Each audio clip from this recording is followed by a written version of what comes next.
Hope everyone is doing great today. So, this is part 4 of our 3-week series, Navigating Grief the First 30 Days. This is part 4. Part 4 talks about gaining strength. So, gaining strength. Grab your notebook, grab your pen, grab your favorite beverage, and let's dive on in. So, tonight we're talking about gaining strength the first 30 days after you've lost a loved one. So, I'm giving you some tips you can use to navigate those first 30 days after loss. So, with this lesson, tip number 1 is celebrate small wins. A small win can be anything. Celebrate it. If you laughed today, you didn't cry. If you wasn't sad today, celebrate it. You don't have to go out and party and buy yourself cake and ice cream, but celebrate it. Let yourself know you're proud of yourself because that's progress. When I don't have a day where I'm boo-hoo crying, that's progress. You know, I give gratitude for that. I thank God that, today was a good day. So celebrate your small wins. I want you to also recognize progress without pressuring yourself to move on. Any progress you make, recognize it, acknowledge it, be grateful for it. I don't care if that progress is you got out of bed today, you took a bath today, you ate today, you did laundry today. Whatever progress you make, recognize it. Be proud of it. Because some progress is better than no progress. Okay? User error. Some progress is better than no progress. The second thing I want you to do is explore healing tools. What's a healing tool, Dale? Yoga is a healing tool. Meditation is a healing tool. Counseling is a healing tool. Journaling is a healing tool. Those are all tools that help you get through your grief one day at a time. Okay? Those are healing tools. I love to journal. I love to journal so much that I created a journal to help others during their time of loss. Okay? So journaling has helped me a lot. The prompts have helped me to get my emotions out. It's helped me to talk about things I couldn't talk to another human about, or I felt like I couldn't talk to another human about, or I didn't want to talk to another human about. So journaling has helped me a lot. Meditating has also been a tool I've used to help me on this journey. And I've also sought counseling. There's nothing wrong with counseling. Counseling is great. It's been a great tool for me to help me along this journey. Okay?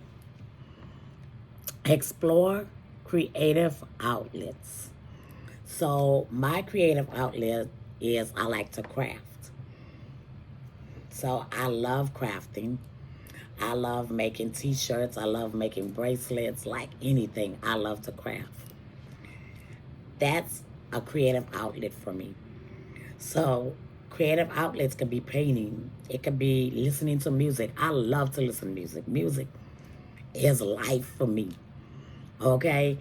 I know more about music than I know about movies, because I'm not a movie or TV person. I turn my TV on, it be playing, and I'm listening to music or scrolling.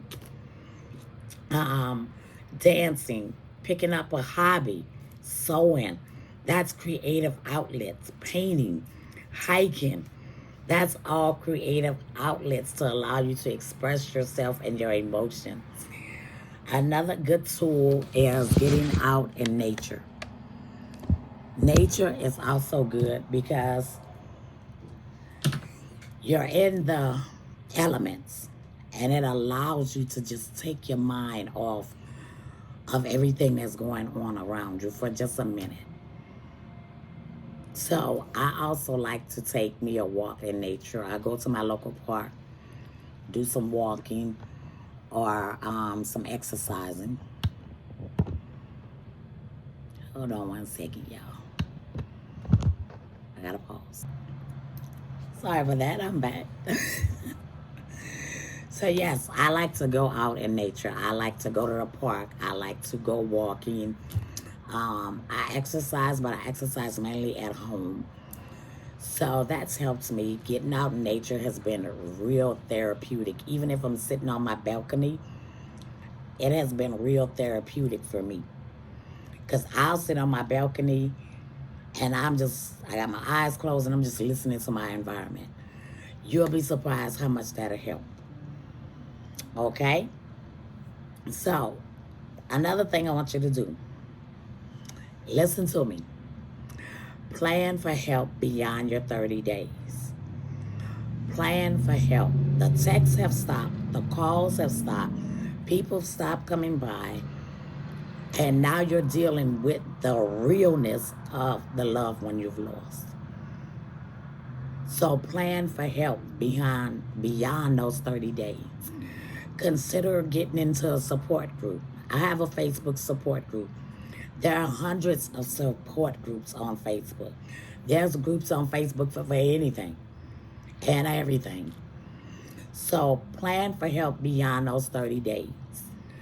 Join a support group. You can post in it anonymously. No one will even know it's you. You can tell your story, share your experience. Don't be afraid to share your experience. I created this YouTube channel. I have no clue who's going to click on one of my videos and I'm going to save a life. I have no clue who's going to click on one of my videos and it's going to help them. So I'm going to put the information out there because all I care about is helping other people through their journey. That's what I care about. Everything else is obsolete. Okay? So plan for help beyond your 30 days, whether that be counseling, whether that's joining a support group, whether that's journaling, whether that's talking to a trusted friend or family member. If you got somebody you can turn to them. Do not hold that in because it's going to eat you alive. I'm talking from experience. It's going to eat you alive. So also establish small goals for continued healing, like reading a book on grief or engaging in self-care activities. So find you a book on grief that'll help you, that you can read that'll help you. Also, engage in activities, whether it's feeding the homeless, volunteering at your kid's school, volunteering at your church, getting involved in some type of charity work or whatever it is. You want to keep yourself a little active so your mind is not overwhelmed and overtaken by the grief that you're experiencing. Okay? Now I'm going to give you some additional tips that I want you to follow. And my first tip, I want you to follow it to a T. If you don't listen to nothing else I say on this video, listen to this one. Okay? Do not isolate yourself. If you have lost someone you love dearly, do not isolate yourself. Okay? Isolation during grief can be detrimental to you. It can hurt you because you're going to be lonely. You're going to be constantly thinking about that person, and your mind is going to wander to places that you didn't even know your mind could wander to. I'm talking from experience. I isolated myself. I packed up a year after my mom passed away. It was almost going on a year. And I left. I left away from my friends. I left away from my family. I left away from my children. I left that town so quick because I didn't want to be near anybody that had anything to do with my mom. I didn't want to walk in the store and hear one more person tell me how sorry they were, or how they miss her, or she was this or she was that, or they recognize that I'm her daughter, because it just was there. You can recognize. I come from a real small town. So everybody know everybody, okay? But do not isolate yourself. Allow people to be there for you. Allow your siblings to be there if they can be there, if they want to be there. Allow your aunts, your uncles, your friends, your spouse, your children. Allow them to be there. Allow them to listen to you talk. Express to them how you feel. Nobody knows what's going on inside you unless you tell them. People can't read your mind. They can't read your feelings, your emotions. Open up to someone. Let someone know, this is what my thoughts have been. This is how I feel. Open up to someone that's going to value how you feel. That's going to acknowledge how you feel.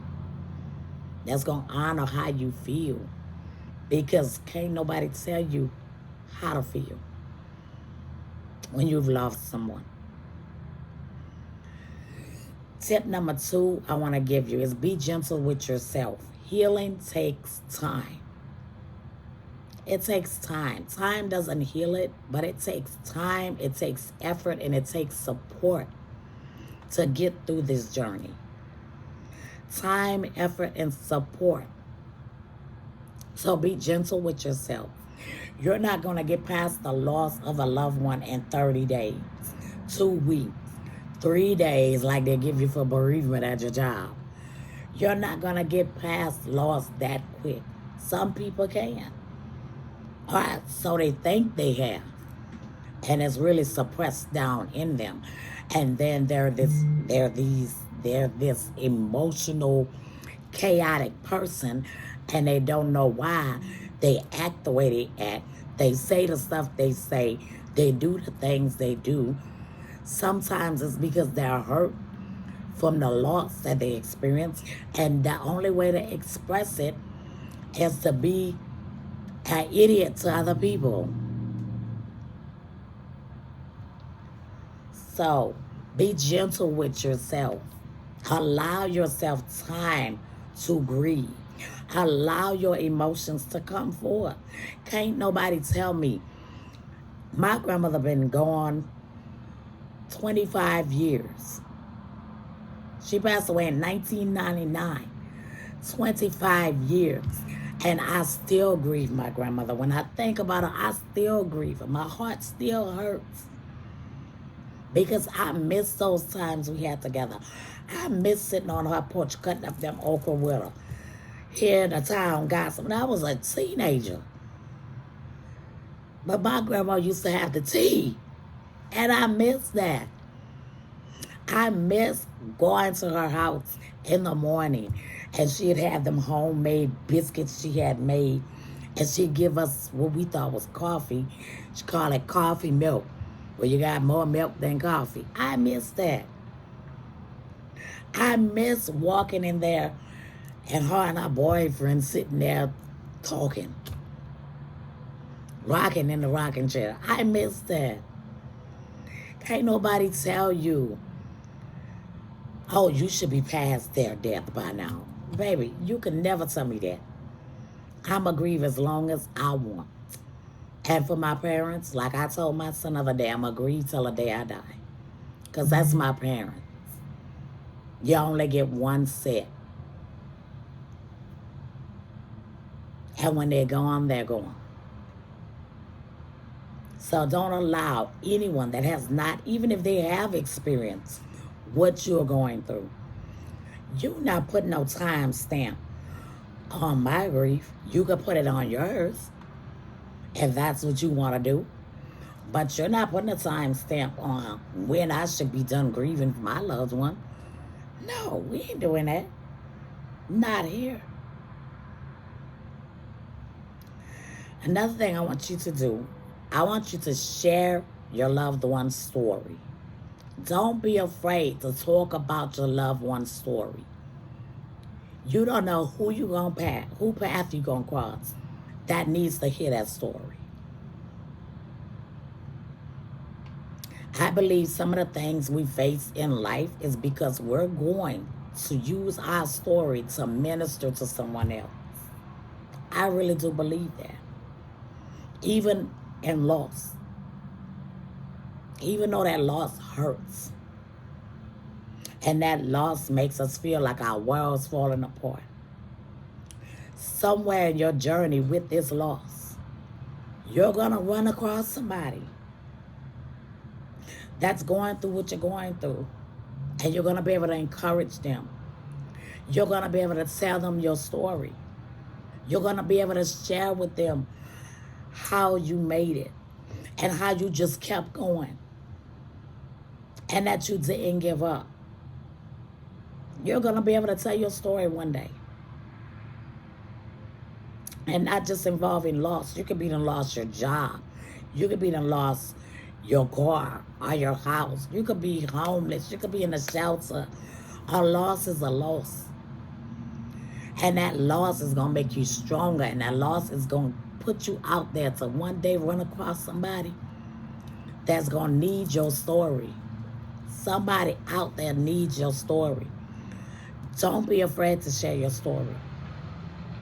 Don't be scared to share your story because you're worried about what people think or what people going to say. People going to talk regardless. One thing I learned about life, people going to talk if you're doing good. They're going to talk if you're doing bad. They're going to talk if you're in between both of them. They're going to talk. Let them talk. And most of the time, we think people talking about us, and people ain't even worried about us. We ain't nowhere on their mind. So share your story. Share their favorite recipe. If you have a recipe that you know they enjoy. I remember when my mom first passed away, I cooked something that we would enjoy every Friday. My mom would cook us steaks, T-bone steaks. And guess what? On Friday, I would have me a T-bone steak.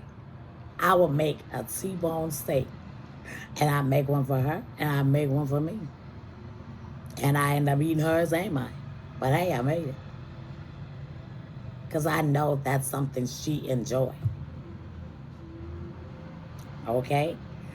Another thing, keep your traditions alive. To allow you to keep your loved one's memory alive. So, I know I shared with y'all before, I have this frog that I got from my mother. That she got from her mother. And every September and every December, I plug that frog in. I leave it lit 24/7. I don't unplug it. In honor of my mother, in honor of my grandmother, whose birthday was in December, and in honor of my dad. So I leave it plugged in at all times. I don't turn it off. Another thing I do is around Christmas time, I go get poinsettias. Poinsettias was something my mom would always go get around Christmas time. That was her favorite flower around Christmas time. So Christmas time comes, I go get me 2 poinsettias like she used to do. In memory of my mother. Do things in memory of your loved one. I'll be back. So, I want to say, if you enjoyed this video, give it a big fat thumbs up or a like. Subscribe to my channel if you got it on YouTube. Let me know you're watching. And in the comments, feel free to share your story. Feel free to share your story. Or join my Facebook group. I have the link in the description box. If you're looking for a journal, with prompts to help get you through this journey. Check out my Pathways to Peace journal, also in the description box, available on Amazon. I'm glad you came to join me. I hope you enjoyed this video, and I'll see you in the next one. Peace.